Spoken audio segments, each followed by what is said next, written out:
বিশ্বকাপের ফাইনালে রাত 1টায় মাঠে নামছে আর্জেন্টিনা স্পেন। মেসির টানা দ্বিতীয় নাকি আমালের প্রথম? ল্যাটিন বনাম ইউরোপ ফুটবলের মহাযুদ্ধ দেখার প্রতীক্ষায় বিশ্ব। বিরোধী দলকে সংবিধান সংশোধন কমিটিতে যোগ দেওয়ার আহ্বান মির্জা ফখরুলের। জুলাই চেতনার সাথে প্রতারণা করেছে বিএনপি, অভিযোগ জামায়াত আমিরের।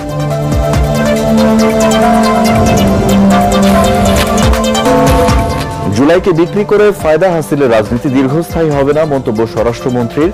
একটি দলের নেতারা দেশ জুড়ে লুটপাট চালাচ্ছে, অভিযোগ হাসনাত আব্দুল্লাহর।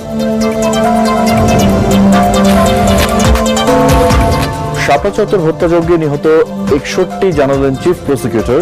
শেখ হাসিনা, জেনারেল আজিজ সহ আসামি 41। তদন্ত প্রতিবেদন নিয়ে হেফাজতের সন্তুষ্টি। গুলশানের সাবেক ভূমিমন্ত্রী জাবেদের 18 কোটি টাকার দুটি ফ্ল্যাট জব্দ করেছে দুদক।